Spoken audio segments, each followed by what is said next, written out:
So this is part three on Stalker stories. I wanted to complete that story this morning, but then the train was there and I had to leave from the station. So I thought I'd just continue in part three. If you haven't yet checked out the previous Stalker stories, please go check it out. There's part one and part two, and now this is part three.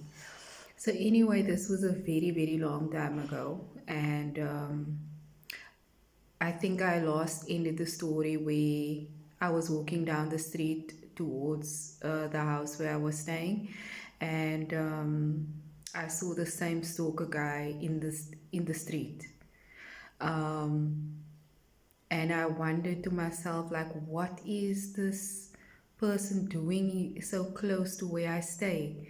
And if I saw him a couple of times on the bridge, and in the area, and now he's in the road where I actually stayed. So it was really weird. Anyways, I was in this little block and just observing like what's gonna happen now. You know what I mean? I didn't want him to know that I didn't have the key to go inside the house, although I knew he wouldn't have been able to come close to me because I was behind a gate and it was like a little square, enough space for me to sit, but it wasn't like he couldn't access that area. But for me, it was a little bit overwhelming that I didn't understand it all at the time. I was thinking like I had to think quickly because what the hell was that man doing in the road? And so he didn't reach out to grab me. I made like I didn't see him when he passed me, or I didn't notice that it was him. But when I eventually got into this little block area, I sat and then I thought to myself, something hilarious actually happened next. I laid down, there was plants, and I literally laid down on the floor, hiding behind that plants, and then still watching to see what he was going to do. Then I was behind this plants on the floor, looking where this man was, and I saw him pass a couple of times.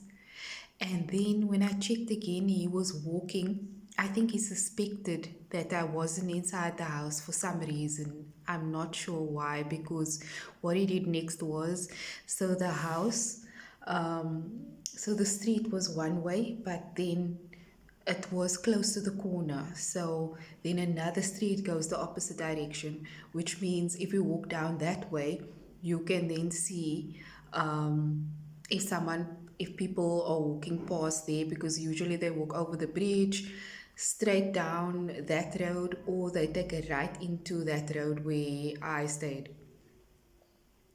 And this man was like that side down that road looking. He was like on his toes, trying to see what's like in this block area. He was like literally trying to peek over by the plants because I think he suspected me being there. And I just stayed there for a while, and it's hilarious if I think about what I actually done. But at the time, I was literally scared because I didn't know what this man was doing. This was a bit too close to home. This was a bit out of, it was completely out of order. This man, I was still very young at the time. I was still on school, I think. And it was the sort of like the first time I experienced something like that. Um, and I know that the man tried to reach out to me. So now he's like close to the house, and I didn't know what he was going to do if he saw that I was in that area. Was he then going to try and grab me through the gate? Was he like that brave to approach the house even though the gate was locked? And how did he know that there wasn't other people in the house? It seemed like he knew too much, which means he was watching for too long. So that's my first like sort of stalker experience, and I want to sort of hear from you what you think